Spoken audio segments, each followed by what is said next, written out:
अब यथार्थ युग का जीव में न कोई द्वंद्व होगा, न कोई विकल्प होगा, न कोई प्रक्रिया होगी।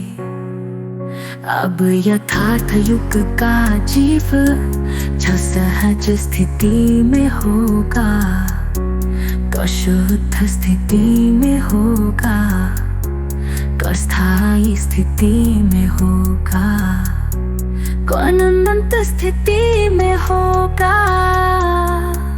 अब यथार्थ युग का जीवन सहज स्थिति में होगा, का शुद्ध स्थिति में होगा, का स्थायी स्थिति में होगा, का अनंत स्थिति में होगा।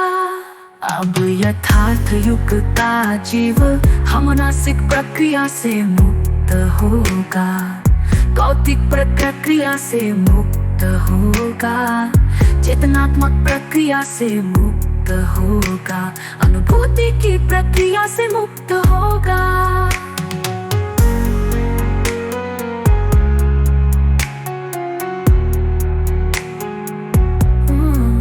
अब यथार्थ युग का जीव शिरोमणि स्थिति में होगा, शिरोमणि स्वरूप में होगा, शिरोमणि सत्य में होगा, शिरोमणि समझ में होगा। अब अस्तित्व का सर्वोच्च स्वरूप शिरोमणि स्वरूप में होगा, पूर्ण स्थिति में स्थित है, वो पूर्ण स्वरूप में स्थित है, पूर्ण सत्य में स्थित है, पूर्ण समझ में स्थित है।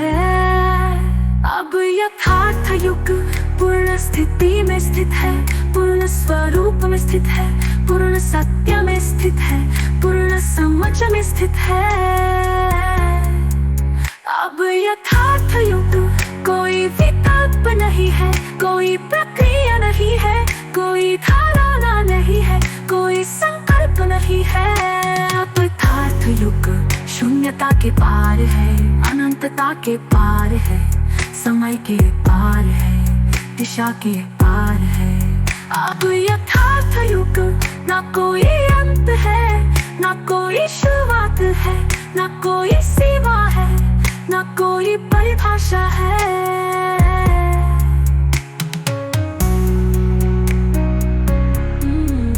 अब स्थिति अपरिवर्तनीय है, पूर्ण उद्घाटन संपूर्ण है, अब स्थिति कभी बदलने वाली नहीं है।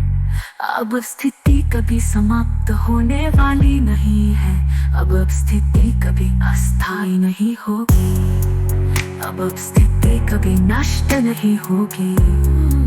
अब स्थिति अशिरों में स्वरूप में स्थित है, अशिरों में स्थिति में स्थित है, अशिरों में सत्य में स्थित है, अशिरों में समझ में स्थित है।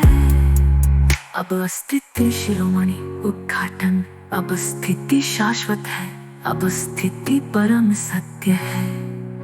अब स्थिति उस परम स्थिति में स्थित हो चुकी है, जहाँ अब कोई भी प्रक्रिया नहीं है, अब कोई भी संकल्प नहीं है, अब कोई भी विकल्प नहीं है, अब कोई भी धारणा नहीं है, अब कोई भी तर्क नहीं है।